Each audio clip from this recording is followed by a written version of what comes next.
Hey guys, what is up? It is Bibzuda7 here again, and welcome to another RuneScape 3 video here today. I am going to be talking about the brand new skilling boss that was fully released today, the Gate of Elidinis. And yeah, we're going to be going through it in a little bit of detail, my thoughts, and just sort of in general how I feel about the boss. I am doing it here on my hardcore, so maybe potential minor spoilers for the hardcore series if you care about that at all. But yeah, for the gate, I am up to 100 kills today. It just came out today, of course, but I have done quite a bit of it today. 2 minutes 40 is my fastest kill, but that is without trying to do it with, like, that's basically doing it with the minimum setup that I have. I didn't use a gargoyle or anything. This is what the setup I would bring on most kills. Just the full golem outfit. Mining cape. I don't even have good perks on my pick, but it is the life and death pick, and then the Ring of Whispers for a bit of mining boost. I'll quickly run through a kill. Why not? But the bad news is I haven't actually gotten any drops at all yet, so except for the lore book, so that is a bit unlucky. But yeah, this is the way I like to do it. So this will be what I do first before I talk about my thoughts. Start it up and then get like 20 of these. Doesn't really matter too much. You can get 15, 20, or less. I don't even know. Just need to enough to fix this thing once, and then kill the little thing that spawns. And then I go stand right here, just because this is where I like to start it. So I start on this one, and then I use this one, which gives me a better path to get back behind the barrier for the first bomb attack. And you just move back and forth, obviously, to avoid these things. And I don't know if they've hotfixed it yet or patched it in any way, but these are currently only 1 by 1, and I know that, but I'm pretty sure they've said they're going to be moving it to 3 by 3 like it's indicating, so I want to be prepared for that, so I'm just pretending like it's a 3 by 3. Yeah, exhaust that one, and then this is around when the bomb comes, so I'll get my bladed dive ready. I don't bring Cade or, bother doing that just because I'm lazy and don't feel like getting my adrenaline every time. But yeah, I'll just get out of the way there and grab my Excalibur heal for this part. And then we do this full node. Ideally can get this one done before the this bombs spec comes if I get lucky with like crits and stuff. But sometimes it doesn't happen and you just have to, mine it one more time here. But the good thing is it resets your bladed dive cooldown. So that is beneficial to avoiding stuff and getting around more quickly. And then I come over and do this one where we get the bomb coming again, and I'll avoid it in a similar fashion as I did the first with a bladed dive, and then escaping back to the thing that I'm mining. And I'm going to need to start eating some food here. Tough to avoid that one sometimes. And we got to put some more in my yak. Of course, you do put some of the things in your yak. Oh, can you bladed dive directly onto these? Oh, I'm not gathering for some reason. Well, hopefully we get lucky. Sometimes it won't always go to the one you're working on, but usually it does. So I'm probably going to have to get a third bomb here. But most of the time when I'm actually paying attention and not trying to talk during a recording, I'm able to get it so that I can use the pillars right around now and then get up and get it down at around anywhere from 2 minutes 40 to 2 minutes 50 is my average usually time. But yeah, since I messed up and it was a little bit slower, I'm going to be taking a little bit longer to get the pillars up, but whatever. Just a demonstration a little bit. So now we can call for the pillars. Can usually call for them a little bit early because there's a little bit of a delay. And then we jump up the pillars, and that's it.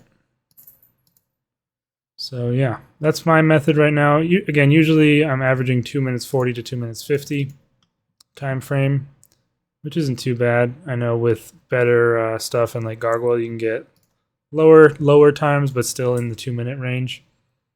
But yeah, overall, I would say I'm fairly underwhelmed with the boss. The skilling boss overall. In my opinion, it is worse than Croesus. Not as interesting. It reminds me quite a bit of stuff from old school, I guess I would say, and I kind of want to see if I can get a list of them here. Yeah. Particularly of the ones that I've done, I guess there's only 3 real skilling bosses in old school, with Hespori being something you fight with combat. But the ones I've done are Wintertodt and Temporos, and this one reminds me quite a lot of Temporos, honestly, in the way it plays out. Just you're pretty much going to be doing the same thing over and over again. And I believe if you have the best mining gear and stuff available, quick, I'm just going to respond to my clan here just to cry, basically. But yeah, they you have like a little bit of variation, but I think that if you have the maximum mining setup with like the best perks and like a gargoyle and scrimshaw and aura, I think you can get it so that every swing you will one tap the rock and get the resources from it. I'm pretty sure that's what at least I've seen some people saying. And once you have that, it'll be very set every kill what you do. So no real variation. The timings of all the special attacks are always the same, which is the same at Crosis, but I don't know. For me, Crosis is a little bit more interesting because there's more variation in what you do. You have to gather from your node, you have to rod it, you have to be dodging the attacks. The attacks are also a bit more interesting and varied. You know, you have the bombs, the fairy ring that can teleport you around, the slime, and then you have the mid fungus that you have to go do. Obviously, I'm not a big fan of the contribution system at Crosis and the fact that it's optimal to wait and waste time basically to get the most contribution. I think that's a poorly done system, but the boss itself, in my opinion, is more interesting and more fun than this, this is more of a just going through the motions, repeating the same thing every time. Like basically you repair the Moonstone Barrier once at the beginning of the kill when there's no risk of doing it or anything. And then you just siphon, mine, siphon, mine, siphon, mine, siphon, mine, jump, and it's over. Where at Crosis, you can talk a little bit more about different things you do. Obviously, you siphon, you gather from your node, you gather from the things around the node, you go and do the mid fungus, you're dodging the attacks all throughout. You run to the next quadrant, drop some stuff off at the statue, grab some other stuff, go to the next quadrant, drop the stuff off of the statue, then build the statue, then kill the core. You know, it's a bit more of an actual process to get through the fight, whereas this is just build up a bunch of stuff in your inventory, one-shot the boss. It kind of almost feels like that this would be the first phase of the fight, and there would maybe be a second phase after you cleanse the corruption or got most of it or whatever. I'm not sure how it would work out thematically or lore-wise, but it seems like there would almost be a second part to it that would be, you know, after you cleanse the corruption. But as it stands, it's pretty basic and, in my opinion, very easy. You do end up having to eat a decent amount of food. There's safer methods that are also slower, which don't require as much, if any, food. If you don't mine the big rocks outside the Moonstone Barrier, you take much less damage. But yeah, either way, it's just an unavoidable damage that you're going to be taking from the typeless hits. And that is, of course, 101 KC. I did get the lore book, but that is it from here. But yeah, I don't know. It's just a little bit underwhelming. And then something that I was looking forward to that is not present is a good amount or a good variety of common drops, which I was pretty disappointed in here. So this is what I have for my 101 kills. And it's just kind of the same old, you know, crap that's not very useful in a lot of cases. I mean, papayas are something that were a bit less accessible, as you can see by their current price. That's going to go down very quickly on the GE. These are not these. I think you could get these from one of the plants on Anachronia, but otherwise you would have to farm them for the most part. Interestingly, they have nature runes on here, which I was kind of surprised to see, considering, and also chaos and soul runes. It just doesn't really jibe very well with the drops of the boss. Of course, the boss drops the runic attuner, which is the rune crafting offhand that is trying to encourage you to go craft runes. But the boss, instead of dropping something like pure essence to then give you the ability to go craft the runes, it drops runes themselves. So you know, kind of taking away the need to go craft them necessarily. I don't know. Maybe that's just a strange feeling I have as an Iron Man. Of course, not necessarily should it be catered to Iron Man, but I don't know. It just feels like a bit strange, especially compared to Crosis. These drops are not as good at all. They do have the Anima Stones at least, which kind of makes sense in that same vein. But other than that, it's just a bit uninspiring. Worgali Seeds is like okay, I guess, because these were only dropped from weird things. I'm just looking it up really quick. These were only dropped from pretty weird things prior to now, like giant ant soldiers and warped tortoises and things like that. So it's nice to have a way of getting those a little bit more easily, I guess, because you need these to make the super rune crafting potions and rune crafting potions to make the power burst of sorcery, which maybe I'll bother now to get some yak milk and some spring sheared wool to make those, since I was not doing so since I didn't have the seeds. But then you just have, like boring battle staves, and then even incomplete battle staves without any orbs to attach to them. Additionally, luminous energy, which kind of clashes with the divination offhand, that is encouraging you to go gather it yourself. And then, your standard crystal keys and whatever. Mortmire fungus, which is also dropped by Crosis, diamonds. And then there's this new moonstone dust, which is the same as onyx dust, but for moonstones. And you actually need this to recharge the upgraded necklaces, which people are not big fans of, that you need to charge it. I think the necklace is just not something I'm ever really going to want to use in any situation I can think of, because destroying what I make is barely ever something I'd want to do on this account. Maybe, obviously for mains, they probably won't really care about destroying what they make, so that's probably good for them, but I don't really see a big use for that. And then just cash and salvage, your normal stuff. I don't know. I was mainly, I was almost certain like it had to drop pure essence, right?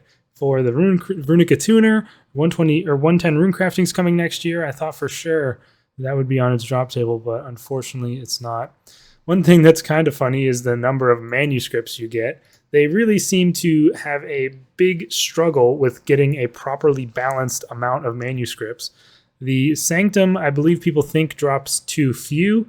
I haven't been using the manuscript, but of course Crosis drops way too few, but this place drops way too many. There's certainly a more reasonable middle ground between here and like the Sanctum, because I guess, I don't know. It's just weird. Like, I don't know. The drops overall are rather disappointing to me. And then there's just like random 2-dose prayer renewals and super energies. I don't know.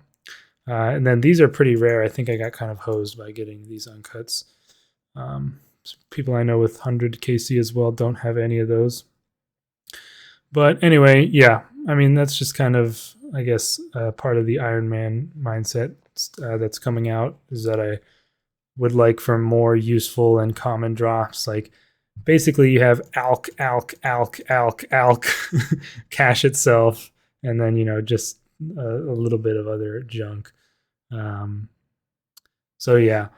it seems like the drops are fairly common, but also not super common. Obviously, I haven't gotten any, so I'm going to think that. But still, I'm not a very niche case. I've seen definitely quite a few people not get any. Seems the most common drop is the necklace upgrade, which is a shame because that thing is a one-time use, as far as I understand. And I'm not sure if you can make both on your account and just have them both or not. But if so, then you'd only need 2 per account. And if not, I think the fletching one is probably the more useful one in general, since the XP is usually worse. Also, additionally, strangely enough, they do have the Eclipsed Soul Prayer Codex, which was not on the collection log last week when the boss was added to the Beast tab. So we all thought that we were going to have to do something, crafted in some way from drops from the boss, but turns out they just added it now and it's a codex. So that was just kind of weird. I think it's fine that it is a codex. I just don't know why it went out that way, went down that way. But yeah, that's also available. I've heard that the prayer is not very good, or pretty underwhelming, and isn't really going to be worth using compared to Soul Split, as far as I understand, but could be wrong on that. But yeah, then you have the latent offering, and then the scripture and the 2 offhands are the rarest things by far. But yeah, so I guess that's kind of my overall thoughts. Kind of a boring fight in general. Not really a lot of dynamic interaction that you have to deal with. Like they said specifically on the live stream of the roadmap that they wanted to make this skilling boss feel more like a traditional boss fight. And I mean, I guess in a way that is the case, since a lot of bosses have sort of set rotations that you learn and deal with. But in combat, that's a bit more interesting, having to, maybe sometimes when you don't always have the exact same ability rotation that you do. I mean, some people do, but most people are doing at least a little bit of improvisation during kills. And maybe when a certain mechanic comes around, you don't have the same ability that you normally deal with it using, something like that. Whereas in a skilling boss fight, that's not really something that's going to happen necessarily, unless you maybe count movement abilities in that regard. But even then, you have like mobile, which makes up for that.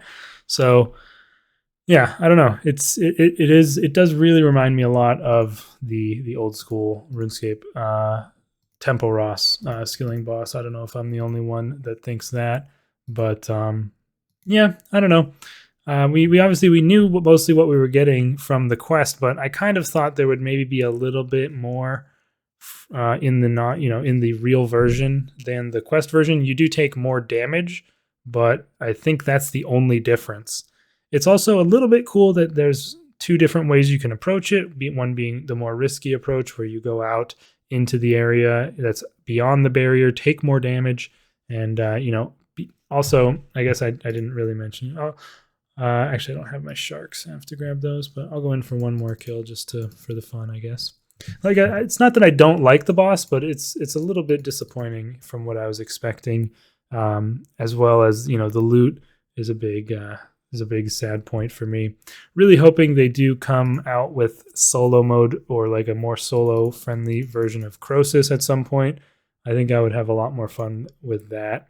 And maybe this will, show that people have an appetite for a solo skilling boss, but I don't know. Depends how long people actually end up killing this. But yeah, if you are outside the barrier, basically you get constantly assaulted by those things falling from the sky. But if you're behind the barrier, those don't show up either. So not only do you take extra damage, but you are also having to deal with that additional annoyance. So there's actually a lot of incentive if you want to just chill and not, try too hard to get fast kills, to just stay behind the barrier, because you take less damage and you don't have to deal with the annoying things floating down. These attacks are what I was talking about. I'm sure you knew, but yeah, those don't show up behind the barrier, and you take, I believe it's half damage when you're behind the barrier. So that's kind of a cool thing, at least, if nothing else, that you're able to choose your approach on the boss. But the fact that it's pretty much the same every time is a little bit less, less conducive to that being an interesting part of the fight, and more so just like most people, I would think, are going to do it from this perspective, where they do the faster method and just have to eat a little bit of food and avoid these little bombs. I mean, at least that gives it some interactivity. I don't really know if people are going to try and like figure out ways to AFK this. I've already seen posts on Reddit, people saying they're doing it with no food and no armor and no adrenaline. So apparently that's a possibility. And yeah, we again don't have a very good time here on the mining portion, but could be worse. Well, could it? Hard to say. That was actually pretty bad. I do need to look into getting my mining set up a little bit better so I can get more consistent at one hitting the rocks, because that would, although that would make it even more like monotone, I guess you'd say, it'd still be, in my opinion, nicer to be able to depend on it and just know exactly for sure what's going to happen. Because like I'll know that I'll always get these rocks down in 4 swings and not have to worry about the potential of it needing 2 swings, which honestly happens more often than not. And I'm probably not going to get the quick rotation again this time around. Oh, I might get hit by this as well, which is not going to be good. So yeah, clearly not at the top of form here when I'm talking on the video. Hopefully I'm still able to get the one shot. I don't know if I will or not with the bar. If it goes above 100k, then you have to do more mining. But we'll see. I'm also getting low on food, honestly. But the food will be fine. I just need to, can I call it now? What's the health of the thing? Oh yeah, I can. So yeah, we should be fine then, because the corruption stops going up when you press the button. Oh, we almost did run out of food.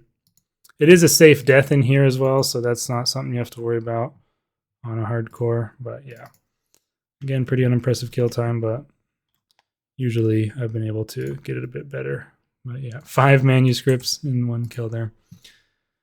But yeah, I mean, that's pretty much my overall thoughts. You guys can let me know what you think down in the comments. A little bit underwhelming, and I wish the common drops were better, but maybe we'll get a solo mode for Croesus at some point, or maybe there will be a more interesting skilling boss in the future down the line. But anyways, that's going to be it for this one. I'll be back with more Hardcore Iron Man progress in the near future, as well as any news on any upcoming updates. I think, let me look really quick on the roadmap what the latest stuff we have is here. So next up, we're going to be getting, the next big update on the roadmap is Group Iron Man. So we still don't have any news on when that's actually coming out. We already got the Phantom Guardian, and we'll also be getting the new Slayer monster with the Necromancy Slayer helm upgrade soon-ish. So looking forward to that, and I'll of course be covering any updates and any info we get on new stuff coming out. But yeah, I think is that. Oh yeah, also the event, of course, is going on. I've already completed it, as you might expect, given my kill count, because you can get 1 per 20 kills here, and I did the quest, log in or premiere, all that, and I got the gathering one while doing the divination in the boss fight. So not too hard to complete this, of course, and the same Infinite Porter ability is available. And it looks like, I guess the Iron Men are able to get the rare drop enhancer, but I think I don't really care enough to get a rare drop enhancer and waste Infinite Porter. Like, once I turn mine in, I'm going to be wanting to just use the Porter the whole time probably, but we'll see. Anyway, that's going to be it for this one. I'll see you guys in the next video. Leave your thoughts in the comments, and peace.